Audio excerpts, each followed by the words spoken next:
I think we as a YouTube gaming community do a particularly bad job of shouting out new talent and giving other people a chance to be discovered.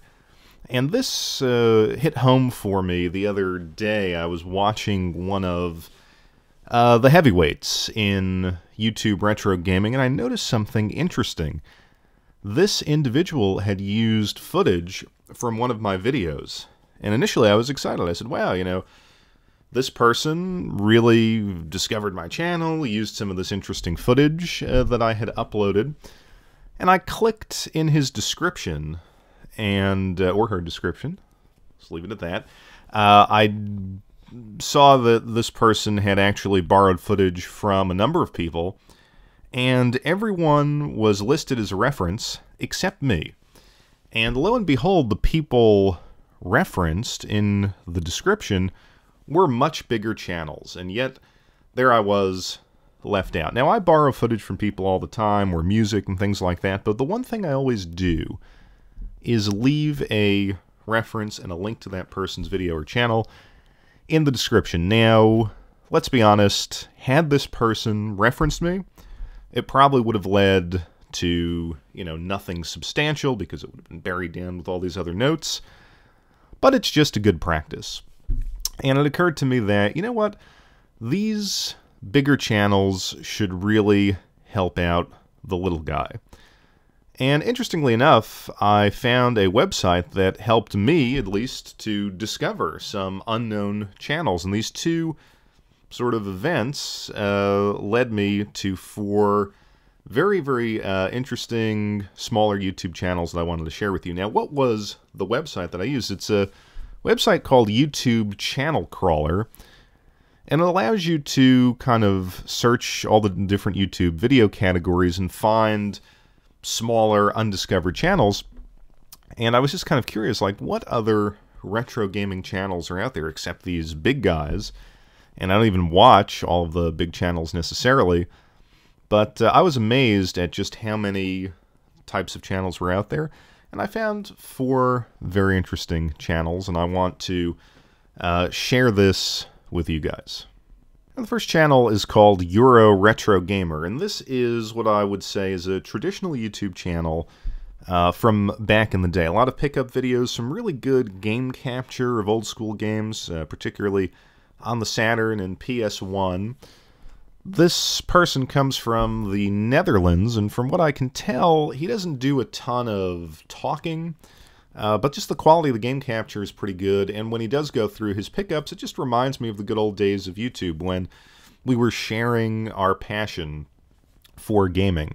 And I always thought it was interesting just to see how retro gaming works elsewhere in the world, and you get a sense of what it's like in the Netherlands. This guy goes to swap meets and different types of events and just has kind of like the raw footage of that, and then comes back and shows you what he picked up. Plus, I always think there is a place for really, really solid game capture footage, and of course all of the games he's capturing are very nostalgic, so I just like this channel. It gave me that good YouTube feeling from about 5 or 6 years ago. I always like discovering something new in gaming, and this next channel allowed me to do that. It's called SegaDriven, and this is an individual guy from Britain, I take it, and he looks at all sorts of different Sega, particularly Sonic fan games, and reviews them.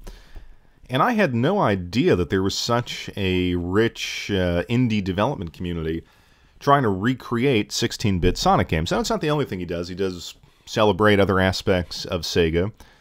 But his videos, you know, are well produced. His presentation is extremely informative, and he just, you get the sense he just has like a grasp of this community. So anytime I can discover something like that, something that extends and enhances my appreciation of retro gaming and tributes to retro gaming, I enjoy that. So, very, very consistent uploading schedule. He really, really takes you through all these games from these different, I guess, conventions or development events that the fan developer community for Sega has, and he's got a good series going on now. I guess there's something happening out there. And like I said, just other videos appreciating everything that Sega was. So highly recommended SegaDriven. One of the fun things about discovering new channels is discovering, at least for me, new concepts, aspects of retro gaming and the retro community that I didn't think of personally, or I didn't know existed. And this next channel is called Retro Sports Gamer, and really, this guy has a fun and brilliant idea. If you're a gaming fan and a sports fan, he looks at old school sports games, which are chronically neglected in the retro community. I mean, sports gaming is a genre.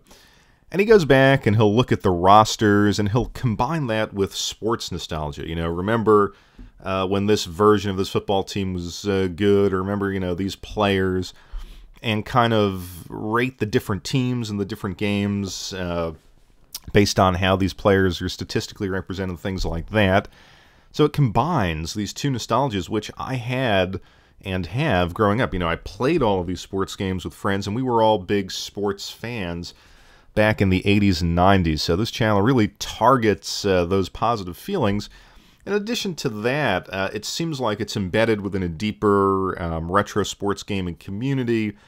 He'll typically stream from tournaments. A lot of the footage comes from a bar, it seems like, somewhere where they have like a league, and they'll have these tournaments. And like I said, this stuff is very, very consistent upload schedule. Very interesting. You know, they'll do a couple of different games at these various tournaments, and you know, 5-6 hour streams, but also short digestible videos about a particular game or a particular roster in a game. So I really think there's potential there. I didn't know that this kind of community existed. And, you know, sports are a hot commodity right now, and there are a lot of us who grew up in the 80s and 90s who really harbor both nostalgia. So I really look forward to seeing where this channel goes in the future. As I was searching for new channels, I felt like I should probably get out of my comfort zone, that being people my age with my perspective. And I came across a lot of Let's Play channels, a lot of channels with very young people, and I just couldn't get into them. And then I discovered JoJoLP, and this is a girl, I guess she's in her early 20s, and is a Let's Player, but doesn't, you know, upload the whole sort of playthrough. She just kind of does what I take her highlights. And what impressed me was that she had a nice variety of retro and new games, typically focused on RPGs, but also some old school games, you know, certainly that I grew up with. And what was interesting was to see someone not of my generation play through, as you could see here, the original Zelda. And I take it this was her first playthrough. And again, that's an interesting concept. You know, where is retro gaming going to go in the next 10 years? Those of us, the happy console gamers, the Metal Jesus people in that age range, you know, we've talked about all of these games. We've waxed poetic about our favorite games and genres. So maybe it's time for some younger people to come along and, you know, share their impressions and share their experiences. And it's kind of interesting to see someone play these classics for the first time.